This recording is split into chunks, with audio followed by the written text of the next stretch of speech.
नमस्कार दोस्तों, मैं विवेक तिवारी आपके अपने YouTube channel prime education by Vivek sir पर आपका स्वागत करता हूं। प्राचीन इतिहास के अंतर्गत आज हम लोग एक नए टॉपिक 6ठी शताब्दी ईसा पूर्व में हुए धार्मिक आंदोलन पर चर्चा करेंगे और इसमें भी बौद्ध धर्म को परीक्षा के दृष्टिकोण से समझने का प्रयास करेंगे। आइए पढ़ते हैं बौद्ध धर्म। बौद्ध धर्म के संस्थापक गौतम बुद्ध थे। इन्हें लाइट ऑफ एशिया भी कहा जाता है। गौतम बुद्ध का जन्म 563 ईसा पूर्व में कपिलवस्तु के लुम्बिनी नामक स्थान पर हुआ था। लुम्बिनी नेपाल की तराई में कहाँ पर है? अगर पूछा जाए लुम्बिनी कहाँ, तो नेपाल में है। 30वीं शताब्दी ईसा पूर्व में अशोक ने इसी स्थान पर बुद्ध की स्मृति में एक स्तंभ का निर्माण कराया था। शाक्य बुद्ध जो है, गौतम बुद्ध शाक्य वंश से संबंधित थे। इनके पिता का नाम शुद्धोधन था, जो कपिलवस्तु के एक छोटे से गणराज्य के प्रधान थे। गौतम बुद्ध के बचपन का नाम सभी जानते हैं, सिद्धार्थ था। जन्म के बाद इनकी माता का देहांत हो गया था, जिसके कारण का पालन पोषण कौन किया? इनकी मौसी प्रजापति गौतमी ने किया। इसी कारण ये गौतम भी कहलाएं। शुरुआत से गौतम बुद्ध का मन जो है आध्यात्म की ओर था। कहा जाता है कि एक ज्योतिष ने बताया था कि महाराज शुद्धोधन को कि आपका पुत्र क्या होगा, वो सन्यासी हो जाएगा। इसको लेकर के पिता की चिंता हमेशा बनी रहती थी, जिसे लेकर के गौतम बुद्ध को 16 वर्ष के जब हुए, इनका विवाह यशोधरा से कर दिया गया। यशोधरा नामक कन्या से इनका विवाह किया गया, जिसका अन्य नाम भी गोपा और बिंबा भी बौद्ध ग्रंथों में मिलता है। गोपा और बिंबा ये यशोधरा का ही अन्य नाम था। 28 वर्ष की उम्र में इन्हें एक पुत्र प्राप्त हुआ, जिसका नाम राहुल रखा। इतना सब होने के बाद भी बुद्ध का मन दाम्पत्य जीवन में नहीं लगा और 29 वर्ष की उम्र में आधी रात को इन्होंने गृह त्याग दिया। गृह त्याग की जो इन्होंने गृह त्यागा। बौद्ध धर्म में इस गृह त्याग की घटना को महाभिनिष्क्रमण कहा जाता है। आगे हम पढ़ेंगे महाभिनिष्क्रमण मतलब गृह त्याग की घटना को बौद्ध धर्म में बौद्ध ग्रंथों में महाभिनिष्क्रमण की संज्ञा दी गई है। गृह त्याग के बाद 7 वर्षों तक ज्ञान की खोज में इधर उधर भटकते रहे। इस दौरान इनकी मुलाकात बिम्बिसार से हुई, उदयन से हुई, आलार कलाम से हुई। आलार कलाम जो सांख्य दर्शन के थे, ये इन्हें गौतम बुद्ध ने अपना पहला गुरु बनाया और इनसे सांख्य दर्शन की शिक्षा प्राप्त की। उसके बाद 35 वर्ष की अवस्था में गौतम बुद्ध बिहार के उरेवला नामक स्थान पर पहुँचे। बाद में उरेवला किस नाम से प्रसिद्ध हुआ? उरेवला को ही बाद में बौद्ध गया के नाम से जाना जाता है। एक इसमें देखेंगे, सांसारिक समस्याओं से व्यथित होकर सिद्धार्थ ने 29 वर्ष की अवस्था में गृह त्याग किया, लिखा हुआ है, जिसे बौद्ध ग्रंथों में महाभिनिष्क्रमण की संज्ञा दी गई। ज्ञान की खोज में इधर उधर भटकते रहे, उन्होंने बता चुके हैं हम। फिर आलार कलाम से इनकी मुलाकात है, जो सांख्य दर्शन के थे। ठीक है, इनसे इन्होंने शिक्षा ग्रहण की। इसके बाद ये अपने 5 मित्रों के साथ सारनाथ में लगभग कई वर्षों तक कठोर तपस्या की। जिसके बाद महात्मा बुद्ध ज्ञान की प्राप्ति के लिए गया चले गए। कठिन तपस्या के बाद 35 वर्ष की आयु में वैशाख की पूर्णिमा की रात को, बहुत महत्वपूर्ण तिथि है, वैशाख की पूर्णिमा की रात को निरंजना नदी, ये भी पूछा जाता है, 35 वर्ष की आयु में निरंजना नदी पीपल वृक्ष के नीचे सिद्धार्थ को ज्ञान प्राप्त हुआ। इसी ज्ञान को बौद्ध ग्रंथों में निर्वाण कहते हैं। क्या कहते हैं? निर्वाण। ज्ञान प्राप्त को बौद्ध ग्रंथों में निर्वाण प्राप्त हुआ या ज्ञान प्राप्त हुआ। ज्ञान प्राप्ति के बाद क्या हुआ? सिद्धार्थ बुद्ध कहलाएं। क्या कहलाएं? बुद्ध कहलाएं। और वह स्थान जहाँ इनको ज्ञान की प्राप्ति हुई वो क्या कहलाया? बोध गया कहलाया। और बुद्ध ने अपना पहला उपदेश सारनाथ में दिया। कहाँ दिया? सारनाथ में। प्रथम उपदेश ज्ञान की प्राप्ति कहाँ हुई? वह स्थान कहलाया बोध गया। किस नदी के तट पर? निरंजना नदी के तट पर। किस वृक्ष के नीचे? पीपल वृक्ष के नीचे। ठीक है, यहीं सिद्धार्थ क्या हो गए? बुद्ध हो गए। और यहीं से वह स्थान क्या कहलाया? बोध गया कहलाया। उसके बाद ये इन्होंने अपना पहला उपदेश कहाँ दिया? सारनाथ में दिया। महत्वपूर्ण प्रश्न है, कहाँ दिया पहला उपदेश? सारनाथ में। और जिसे बौद्ध ग्रंथों में धर्म चक्र प्रवर्तन कहा गया है। उन्होंने अपनी भाषा, सारे उपदेशों की भाषा क्या रखी? पाली रखी। एक प्रश्न में और महत्वपूर्ण है, बुद्ध के जीवन से इन्होंने सर्वाधिक उपदेश कहाँ दिया? सर्वाधिक उपदेश श्रावस्ती में दिया। सर्वाधिक उपदेश कहाँ दिया? श्रावस्ती में। और एक कौशल देश की राजधानी है। कौशल देश की राजधानी है। आइए देखते हैं बुद्ध के जीवन संबंधित कुछ प्रतीक। बुद्ध के जीवन, जन्म का प्रतीक कमल एवं सांड से है। पूछा जाता है प्रश्न, इनके जन्म का प्रतीक क्या है? 4 ऑप्शन दिए रहेंगे। गृह त्याग की घटना को के लिए घोड़ा का सिंबल है। ज्ञान के लिए पीपल का वृक्ष है। निर्वाण के लिए पद चिन्ह है, फुटप्रिंट। और मृत्यु के लिए स्तूप है। 80 वर्ष की उम्र में 483 ईसा पूर्व में कुशीनगर में बुद्ध का निधन हुआ, जिसे बौद्ध धर्म में महापरिनिर्वाण कहा गया है। मतलब देखिए, गृह त्याग की घटना को हम लोगों ने महाभिनिष्क्रमण कहा। क्या कहा? महाभिनिष्क्रमण। ज्ञान प्राप्त को निर्वाण कहा गया है। और पहले उपदेश को धर्म चक्र परिवर्तन कहा गया है। और इनकी मृत्यु को क्या कहा गया? महापरिनिर्वाण। निधन के पश्चात बुद्ध के अस्थि अवशेषों कहा गया है। इनके निधन के पश्चात अवशेषों को भारत के 8 जगहों पर स्थापित कर स्तूपों का निर्माण कराया गया, जिनमें से सबसे बड़ा स्तूप कहाँ का है? सांची का स्तूप। सांची का स्तूप मध्य प्रदेश में, सांची का स्तूप जो बौद्ध धर्म से संबंधित है और सबसे बड़ा स्तूप है। ये सबसे बड़ा स्तूप है। आगे चल के क्या होता है? चौथी बौद्ध संगीति। कुल 4 बौद्ध संगीतियाँ हुई हैं। उसमें चौथी आगे हम पढ़ेंगे बौद्ध संगीतियाँ क्रमशः। इसमें जो चौथी बौद्ध संगति, इसमें क्या हुआ? बौद्ध धर्म 2 भागों में टूट गया। 2 भागों में टूट गया, हीनयान और महायान। अगर पूछा जाए बौद्ध धर्म कितने भागों में टूटा? 2 भागों में, हीनयान और महायान।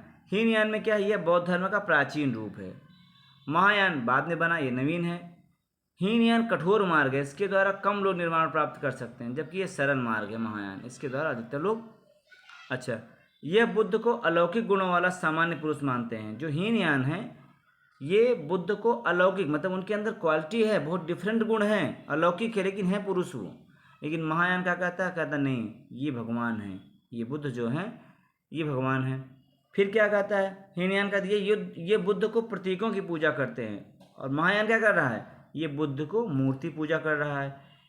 इनके सारे ग्रंथ पाली भाषा में हैं, ये संस्कृत में रचे गए। महायान हीनयान कर्म एवं धर्म में विश्वास करते हैं और महायान परोपकार में विश्वास करते हैं। ठीक है, इसमें बोधिसत्व का आदर्श ग्रहण किया गया जो दूसरों का कल्याण करते हैं। ठीक है, हीनयान का इसका प्रसार लंका, वर्मा, थाईलैंड, कंबोडिया आदि देश में हुआ और इसका प्रचार चीन, तिब्बत, जापान, कोरिया देशों में हुआ। बौद्ध धर्म काफ़ी विस्तृत हो चुका था। अच्छा, अब इसमें क्या है? बौद्ध धर्म के प्रचार के लिए महात्मा बुद्ध ने बौद्ध संघ की स्थापना की। किसकी? बौद्ध संघ की स्थापना की। संघ वह स्थान था जिसमें भिक्षु अपना घर छोड़कर निवास करते थे, जीवन भर बौद्ध धर्म का प्रचार करते थे। बुद्ध के अनुयायी भी 2 भागों में विभाजित थे। पहला भिक्षुक। भिक्षुक कौन थे? जो बौद्ध धर्म के प्रचार के लिए जिन्होंने संन्यास ले लिया। भिक्षुक थे जो संन्यास ले लिए, है ना, और बौद्ध धर्म के प्रचार कर रहे थे, वो भिक्षुक कहलाए। उपासक कौन था? भाई देखो, उपासक जो गृहस्थ जीवन व्यतीत करते हुए और बौद्ध धर्म अपना रहे हैं, मतलब बौद्ध धर्म तो फॉलो कर रहे हैं लेकिन वो क्या हैं? वो गृहस्थ हैं, वैवाहिक जीवन जी रहे होते हैं, परिवार में रह रहे थे। और जो संन्यास ले लिया वो बौद्ध धर्म का प्रचार प्रसार करेगा, वो भिक्षुक कहलाया। और जो इसका मान तो रहा लेकिन वो प्रचार प्रसार या इसको संन्यास ग्रहण नहीं कर रहा, वो उपासक कहलाया। समय समय बौद्ध धर्म को समझाने हेतु बौद्ध सभाएं आयोजित की गईं, जिन्हें बौद्ध संगीति के नाम से जाना जाता है। आइए हम देखते हैं बौद्ध संगीतियाँ कुल कितनी हुई हैं। महात्मा बुद्ध की मृत्यु के बाद बौद्ध धर्म के प्रचार प्रसार के 4 बौद्ध संगीतियाँ बनाएंगी। कितनी? 4। पहली बौद्ध संगीति 483 ईसा पूर्व BC में, सेकंड 383 और थर्ड 255, फोर्थ पहले हिस्से में। तो पहला कहाँ हुआ? राजगीर में। कहाँ हुआ? राजगीर में हुआ। इस समय राजा कौन थे? अजातशत्रु थे। और पुरोहित कौन थे? महाकश्यप। दूसरा वैशाली में हुआ। तीसरा पाटलिपुत्र में हुआ। तीसरा कहाँ हुआ? पाटलिपुत्र में हुआ। और चौथा कहाँ पे हुआ? चौथा जो है ईसा की प्रथम शताब्दी, प्रथम शताब्दी ईसा कर लीजिए, ईसा की प्रथम शताब्दी है ना। ईसा की प्रथम शताब्दी में चौथा हुआ, जो कि कश्मीर के कुंडलवन में हुआ। इस समय कनिष्क के समय में हुआ और वसुमित्र थे इस समय के अध्यक्ष थे, है ना। इसको याद करने बहुत पूछा जाने वाला है। इसका ट्रिक ये है कि रा वै पा की, पहली राजगीर में, दूसरी वैशाली में, तीसरी पाटलिपुत्र में, चौथी कुंडलवन कनिष्क के शासनकाल में हुई। कश्मीर के कुंडलवन में कनिष्क, कुंडलवन और कश्मीर। पहली राजगृह में, फिर वैशाली में, पाटलिपुत्र, फिर कश्मीर। पूछा गया सभी कि पहली बौद्ध संगीति कहाँ हुई, दूसरी कहाँ हुई, तीसरी का स्थान बताना, चौथी कहाँ हुई। उसके बाद इसके राजा पूछा गया, कौन कौन से राजा थे। इसको एका एक याद करेंगे आप, हम लोगों ने याद किया इसको, आप उस तरह बता। एक का अक। सबसे पहले में अजातशत्रु, फिर कालाशोक, फिर अशोक और कनिष्क। ठीक है, ये आपके परीक्षा के दृष्टिकोण से महत्वपूर्ण, से आप याद कर लीजिएगा। अच्छा, बौद्ध साहित्य के बारे में है, त्रिपिटक हैं बौद्ध, पाली भाषा में, सब सभी जानते हैं बौद्ध जो साहित्य हैं पाली भाषा में लिखे गए। इनकी संख्या 3 है, विनय पिटक, सुत्त पिटक और अभिधम पिटक। विनय पिटक इसमें भिक्षु और भिक्षुणियों के आचरण संबंधी नियम, इनके आचरण कैसा, इनका आचरण व्यवहार होगा। सुत्त पिटक में बौद्ध के उपदेश हैं और अभिधम पिटक में दार्शनिक व्याख्याएं दी गई हैं। इसका सबसे महत्वपूर्ण भाग कथा वस्तु, मतलब ये दार्शनिक बातें की गई, इसमें दार्शनिक बातें की गई। जातक कथाएं भी बौद्ध धर्म से संबंधित हैं, पाली भाषा में रची गई हैं। बुद्ध चरित्र है, अश्वघोष ने लिखा था, ये भी महत्वपूर्ण है, संस्कृत में इसकी रचना हुई थी। और धम्मपद पाली भाषा में लिखा गया है। महात्मा बुद्ध की मृत्यु के बाद बौद्ध धर्म के प्रचार प्रसार के लिए हमने पढ़ लिया, 4 बौद्ध संगीतियाँ बनाई गई थी। बौद्ध भिक्षु हम पढ़ चुके हैं, हीनयान महायान में डिवाइड हुआ था, ये पढ़ चुके हैं। अब हम अगला देखेंगे, बौद्ध धर्मों में कितने रत्न थे, 3 रत्न थे। त्रिरत्न पूछता है, बुद्ध धम्म संघ, आपने सुना होगा, बुद्धम शरणम गच्छाम, धम्मम शरणम गच्छाम, संघम शरणम गच्छाम। तो 3 रत्न हैं, बौद्ध, बुद्ध, धम्म और संघ। फिर बौद्धों का सबसे पवित्र त्यौहार वैशाख पूर्णिमा है, सभी जानते हैं, बुद्ध पूर्णिमा के नाम से भी जाना जाता है। बौद्धों के प्रमुख ग्रंथों की बात करें, त्रिपिटक हैं, हम पढ़ चुके हैं त्रिपिटक अभी। जो शुरुआती बौद्ध ग्रंथों की भाषा पाली रही, बाद में संस्कृत में लिखे गए हैं।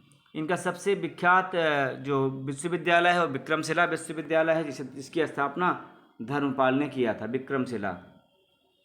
भारत में उत्पन्न सबसे अंतिम बौद्ध धर्म ग्रंथ है, यह है वामसात पाकसिनी, इंपॉर्टेंट है, इसको भी याद कर लीजिए, सबसे अंतिम बौद्ध धर्म ग्रंथ है। ठीक है, और धातु के सिक्के सबसे पहले बौद्ध काल में धातु के सिक्के सबसे पहले प्रकट हुए थे। ये सांची का स्तूप है, आप इसको देख सकते हैं। और ये एक चित्र है, देखिए, इसमें ज्ञान प्राप्ति के बाद ये उपदेश देते हुए गौतम बुद्ध, है ना। इसमें महत्वपूर्ण चीज़ों में आप इसे 1-2 बार पॉज करके ले करके आप इसको देख लीजिएगा, बहुत ही महत्वपूर्ण इसमें प्रश्न है। ठीक, बुद्ध ने सबसे ज़्यादा उपदेश कहाँ दिया था, श्रावस्ती में दिया था, ये भी महत्वपूर्ण प्रश्न है, आप इसको याद कर लीजिएगा। देखिए, अब इसके बाद कुछ और महत्वपूर्ण प्रश्न से बन सकते हैं कि महात्मा बुद्ध ने क्या किया था। सबसे इनकी अच्छी बात है कि मध्यम मार्ग इन्होंने अपनाया था। आप कभी पूछिए बौद्ध कैसे हो, तो मध्यम मार्ग थे और अनिश्वरवादी भी थे, इन्होंने ईश्वर में विश्वास नहीं किया था। बाद में देखिए क्या हुआ, महायान ने तो गौतम बुद्ध को ईश्वर बना दिया, गौतम बुद्ध ने ही। और जातक कथाएं हैं, जिसमें भगवान बुद्ध के पूर्व जन्म की कथाएं हैं। जातक कथा जो है ये बौद्ध धर्म से है। जातक कथा महात्मा बुद्ध के पूर्व जन्म से जुड़ी हुई है ना। और लेकिन ये है कि ये अनिश्वरवादी भी है। बौद्ध धर्म आत्मा के अस्तित्व को स्वीकार नहीं करता। एक चीज है, बौद्ध धर्म आत्मा के अस्तित्व स्वीकार नहीं करता, जबकि पुनर्जन्म में विश्वास करता है, पुनर्जन्म में विश्वास करता है। बौद्ध धर्म में पुनर्जन्म की मान्यता है, लेकिन आत्मा के अस्तित्व को स्वीकार नहीं करता। अच्छा, बौद्ध धर्म में ये हुआ, तो बौद्ध धर्म में सबसे चीज है कि 4 आर्य सत्य की बात की गई है। 4 आर्य सत्य की बात की गई है। दुख, पहला आर्य सत्य दुख है। दूसरा दुख समुदय है, दुख समुदय। तीसरा दुख निरोध और चौथा दुख निरोध गामिनी प्रतिपदा। 4 आर्य सत्य हैं। बुद्ध के सांसारिक दुखों के संबंध में 4 आर्य सत्य दिए गए हैं और इनसे मुक्ति पाने के लिए अष्टांगिक मार्ग की बात की गई। तो अष्टांगिक मार्ग किसमें है, वो भी बौद्ध ग्रंथ में। हम कभी इसको व्यापक रूप से पढ़ेंगे तो अष्टांगिक मार्ग का भी इसमें है। और गौतम बुद्ध ने किन चीज़ों पर बल दिया, सबसे ज़्यादा न सत्य, अहिंसा, अस्तेय, अपरिग्रह, ब्रह्मचर्य, इस पर बहुत ज़्यादा उन्होंने फोकस किया था, बल दिया था। अच्छा, इसके बाद क्या हुआ, जब ये बौद्ध धर्म बन चुका तो गौतम बुद्ध ने कहा था इसमें स्त्रियों का प्रवेश नहीं होगा। प्रारंभ में संघ में स्त्रियों का प्रवेश वर्जित था, किंतु अपने प्रिय शिष्य आनंद के अनुरोध पर संघ में स्त्रियों के प्रवेश की भी अनुमति दी गई। और अनुमति देते समय गौतम बुद्ध ने कहा था कि जिस धर्म को अनादिकाल तक चलना था वो महज 500 वर्षों में सिमट जाएगा। बाद में संघ में प्रवेश करने वाली प्रथम स्त्री महात्मा बुद्ध की विमाता मतलब इनकी मौसी प्रजापति गौतमी थी। और प्रश्न बनता है कि पहली वैशाली की नगर वधु आम्रपाली भी महात्मा बुद्ध की शिष्या थी। महात्मा आम्रपाली किसकी शिष्या थी? ये गौतम बुद्ध की शिष्या थी। मतलब आपसे ये प्रश्न पूछा जाए कि बौद्ध धर्म कैसा है, तो अनिश्वरवादी है। बौद्ध धर्म किसमें विश्वास करता? मध्यम मार्ग में करता है, पुनर्जन्म में विश्वास करता, लेकिन आत्मा के अस्तित्व को स्वीकार नहीं करता। आत्मा के अस्तित्व को स्वीकार नहीं करता, पुनर्जन्म में विश्वास करता। इसीलिए जातक कथाओं में भगवान बुद्ध के पूर्व जन्मों की कथाएं भी वर्णित हैं। दूसरा, स्त्रियों का प्रवेश प्रारंभ में वर्जित था, बाद में प्रिय शिष्य आनंद के कहने पर स्त्रियों का प्रवेश दिया गया। जिसमें प्रथम प्रवेश पाने वाली स्त्री थी इनकी माता, इनकी मौसी प्रजापति गौतमी। और ये जो बौद्ध धर्म था, बौद्ध धर्म अपने आप में बहुत व्यापक है। इसको समझने के लिए सबसे अच्छाई इसकी है कि मध्यम मार्ग की बात करता, अतिवादिता की बात नहीं करता है। आप पढ़िए, से महत्वपूर्ण प्रश्न आपके एग्जाम में आते हैं, सॉल्व करिएगा। मिलते हैं किसी दूसरे वीडियो में, तब तक के लिए धन्यवाद।